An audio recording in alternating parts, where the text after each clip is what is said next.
Outlet पे चली गई। दोस्तों, जब मैं मोदी केयर के स्टोर पे गई तो वहां पर मुझे अपनी ग्रेट मेंटर, ग्रेट अपलाइन जो मेरे हैं, जो मेरे भगवान है, हमारे जो गुरु है, मिस्टर मनोज मलिक जी, वो वहां पर मिले। दोस्तों, जब वो वहां पर मिले तो उन्होंने मुझे बिजनेस प्लान दिखाया। मेरे पापा और मैं थे तो बिजनेस प्लान दिखाया, डेमो दिखाए। दोस्तों, मैथ्स तो मेरी इतनी शानदार है कि मुझे कुछ समझ नहीं आया प्लान में क्या था, लेकिन वो जब पानी सफेद हुआ, वो डेमो मैंने देखा, मैंने वहां पर कोई डेमो देखे, डेमो अच्छे लगे, और जब डेमो देखे तो सोचा यार बढ़िया काम है, लेकिन मैं थोड़ी करूंगी। मैं तो अपना पढ़ रही हूँ कॉलेज में, दिल्ली यूनिवर्सिटी में पढ़ती थी, रेगुलर कॉलेज में। तो क्या हुआ, अचानक ना मैं शैम्पू करके चली गई थी और फेस वॉश कर लिया था। किसका? मोदी केयर का। अब मेरी अचानक ही सहेली मिल गई और उसने पूछ लिया, बहन तेरा ना चेहरा बड़ा अच्छा लग रहा है, क्या लगाया है? मैंने कहा यार वो पापा ना मोदी केयर का फेस वॉश लाए थे, मोदी केयर कर रहे थे, वहीं के फेस वॉश शैम्पू वगैरह लाए थे। कह रही अच्छा चेहरा तो बड़ा अच्छा लग रहा है, मेरे लिए भी मंगवा देगी क्या? मैंने कहा हाँ मंगवाऊंगी। कहती कितने का है? अब मेरे दिमाग की बत्ती जली। मैंने देखा उस पे MRP था 200 रुपए, लेकिन हमें पड़ा था 150 का। तो मैंने बोला 200 का है। कहती अच्छा मेरे लिए मंगवा दियो। उसके लिए मंगवाया, अगले दिन 200 रुपए उससे लिए, 150 रुपए तो दिए पापा को, क्योंकि लागत तो थी पापा की। 50 रुपए रखे जेब में, बड़ा मजा आया। सोचा कि जब यूज करने से 50 कमाए, जब सच में जाके लोगों को बताऊंगी कि ये बढ़िया काम है तो कितना मजा आएगा। फिर जी जब अच्छा लगा, इंटरेस्ट आया, कुछ पैसे कमाए, तो ऐसे सेमिनार में जाके बैठ गई। और जब सेमिनार में जाके बैठते हैं तो क्या भरती है? हवा। मेरे में भी भर गई। मैंने कहा वाह यार क्या बिजनेस है, शानदार है, यहाँ तो बड़े मजे आते हैं, यहाँ तो लोग फॉरेन जा रहे हैं, किसी को गाड़ी मिल रही है, किसी को घर मिल रहा है, कोई विदेश जा रहे हैं, यहाँ तो ना जबरदस्त हो जाएगा भाई, अच्छी अब लग जा तू काम पे। मैं पूरी मोटिवेट, एकदम फुल। मैंने कहा अब तो मोदी केयर करना है, मोदी केयर जिंदाबाद, मोदी केयर जिंदाबाद, मोदी केयर जबरदस्त। मन में चल रहा था बस अभी कुछ तो बड़ा करके दिखाना है, कुछ तो बड़ा करके दिखाना है। पूरी जोश था, पूरा जान था। गई लोगों के पास, पहले गई अपने कुछ आंटियों के पास, उनको बताया आंटी ऐसे मोदी केयर है। मैंने वहां मीटिंग अटेंड करके आई थी, वहां डेमो दिखाए थे, बड़े अच्छे लोग थे, बड़ा कुछ मिलता है आंटी, ये होता है, वो होता है, ये होता है, वो होता है। आंटी ऐसे देख रही जैसे उनको कोई फर्क ही नहीं पड़ रहा हो। कह रही बेटा ये सब मैं करके छोड़ चुकी हूँ, तू इन चक्कर में मत पड़। वो फलानी कंपनी आई थी, वो भी करी थी, उसमें कुछ नहीं रखा बेटा, पैसे जाते हैं, कुछ नहीं होता, सामान खरीद के ले आते हैं। मैंने कहा ये आंटी तो कुछ नहीं करने वाली। गई दूसरी पे, उनके पास गई तो उन्होंने बोला पता है इसमें क्या होता है? जो ऊपर होता है ना वो तो सारे पैसे कमा लेता है, जो नीचे वाला है ना वो मेहनत करता रह जाता है, काम करता रह जाता है, प्रोडक्ट बेचता रह जाता है, तेरे को कुछ नहीं मिलेगा। मैंने कहा हमारी सुरेखा मैडम ना 23 लाख कमाती है। कह रही पता है क्यों कमाती है? क्योंकि वो तो ना 15 साल से कर रही है, उनकी तो ऊपर आईडी लग गई थी, तू कुछ नहीं कर पाएगी, ऐसे बोला जाता था। दोस्तों, मैंने सोचा ये सब तो नहीं करने वाले। मैंने अपने मामा जी को फोन मिलाया, मैंने कहा मामा जी एक बिजनेस है, ये है, वो है, ये है, वो है, सब बता दिया। मामा बोले पता है कौन सा काम है? पहले तो खुद बेवकूफ बनो, फिर 4 को बेवकूफ बनाओ, फिर वो अपने आगे और 4 को बेवकूफ बनाएंगे, फिर बेवकूफों की टीम खड़ी हो जाएगी। अब भर तो रही थी हवा, लेकिन जिसके पास जाती थी उसके हाथ में सुई होती थी। लोगों के पास ऐसे मारते थे, पंचर कर देते थे। आपके साथ भी होता है ऐसा? मेरे साथ भी होता था। मैंने अपने भाई को कॉल किया, मैंने कहा भाई मिलकर बिजनेस करेंगे, ये कर देंगे, वो कर देंगे। बोला हमारे घर की लड़कियों को ना साबुन तेल बेचना शोभा नहीं देता, तू ये काम मत करियो, ये सब बेकार के काम होते हैं। दोस्तों, आज मेरा वही भाई ना घर घर जाके साबुन तेल बेचता है।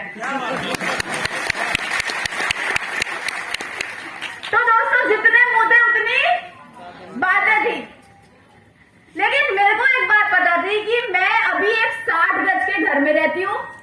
मेरे पापा बाइक पे सुबह ऑफिस जाते हैं, शाम को घर आते हैं।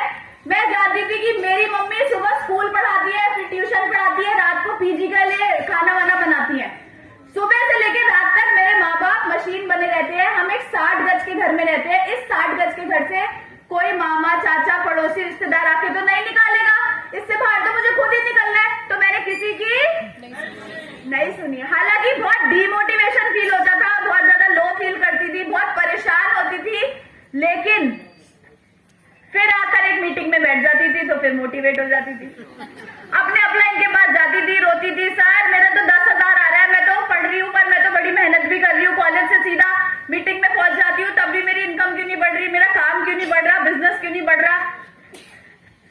तो बोले कि एक गड़बड़ हो रही है। मैंने कहा क्या गड़बड़ हो रही है सर?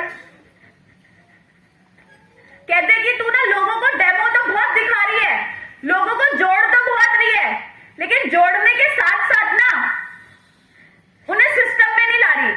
इसलिए जितनी तेजी से तेरे साथ लोग जुड़ते हैं उतनी तेजी से बाहर निकल जाते हैं। तो मैंने कहा क्या करूं? बोले वीकली मीटिंग, हमारे फरीदाबाद ऑफिस में हर संडे को वीकली मीटिंग होती है, कह रहे उसमें आना शुरू कर। मैंने कहा सर मैं तो रोज सुन चुकी हूँ, मैंने तो वो पानी सफेद होता 100 बार देख लिया, मैं क्या करूंगी आके? कोई तो आता नहीं है जिसको फोन करूं, किसी की सांस गिर जाती है बाथरूम में, किसी का बच्चा बीमार हो जाता है, सर मैं रोज रोज आके क्या करूं? तो सर बोले तू एक बात बता, सपना है? मैंने कहा है। तेरा है या पड़ोसी का है? जो बहाना बना रहा है उसका सपना है कि तेरा सपना है? मैंने कहा सर सपना तो मेरा है। कह रहे सिस्टम में आके बैठा कर। हर संडे को वीकली मीटिंग में जाना चालू किया दोस्तों। जब मैंने जाना चालू किया, एक हफ्ते कोई नहीं आया, दूसरे नहीं आया, तीसरे नहीं आया, चौथे नहीं आया, पांचवे नहीं आया, छठे नहीं आया। उसके बाद दोस्तों क्या हुआ, धीरे धीरे एक आंटी मेरे साथ खिसकने लगी मीटिंग में। फिर दूसरी आंटी को जबरदस्ती, आंटी रिक्शे का भाड़ा मैं भरूंगी, आप मेरे साथ चलो तो सही, बड़ा मजा आएगा, देखते हैं ना चल के क्या होता है। ऐसे धीरे धीरे जब मैं रोज जाती रही सिस्टम में, मीटिंग में जाती रही। जैसे हर थर्सडे को हम क्या करते हैं, साईं बाबा के मंदिर जाते हैं ना, थर्सडे जो मानते हैं जाते हैं। मंडे को कहाँ जाते हैं? भोले बाबा जी के पास। और ट्यूसडे को हनुमान जी के पास जाते हैं। ऐसे ही मैंने सोच लिया कि मेरा मंदिर है मोदी केयर का ऑफिस ही है। और मैंने हर संडे को वीकली मीटिंग को बिल्ड किया। और जब वीकली मीटिंग को बिल्ड किया तो बड़े बड़े सेमिनार बिल्ड होने लगे। धीरे धीरे मेरी टीम भी सब सिस्टम में आके बैठती रही, सिस्टम में आके बैठती रही, लेकिन तब भी ना वो तेजी नहीं आ रही थी काम में। तो मैंने पूछा सर और क्या करूं? उन्होंने बोला गोल लिखो, गोल सेट करो, क्योंकि बिना गोल के आप कुछ भी नहीं कर पाओगे। उन्होंने मुझे एक एग्जाम्पल दिया, आप में से कितने लोग इसको तोड़ सकते हैं? कितने लोग तोड़ेंगे इसे? कोई नहीं। अगर तोड़ेंगे तो पिटेंगे ऑडिटोरियम वालों से। कितने? अच्छा, इस दीवार के पीछे 5 करोड़ पड़ा है और जो तोड़ेगा उसे ही मिलेगा। आप कितने लोग तोड़ेंगे? सबके हाथ खड़े हो गए, हम ही लेकर जाएंगे 5 करोड़ से, पूरा ऑडिटोरियम तोड़ देंगे 5 करोड़ के लिए। तो मेरे सर ने भी मुझसे पूछा कि तेरा गोल क्या है?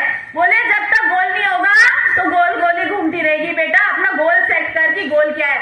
तो मैंने अपना गोल सेट किया। गोल सेट करके मैंने डायरी में बंद करके रख दिया। अब मैंने कहा सर अब तो गोल भी लिख दिया, पूरा क्यों नहीं हो रहा?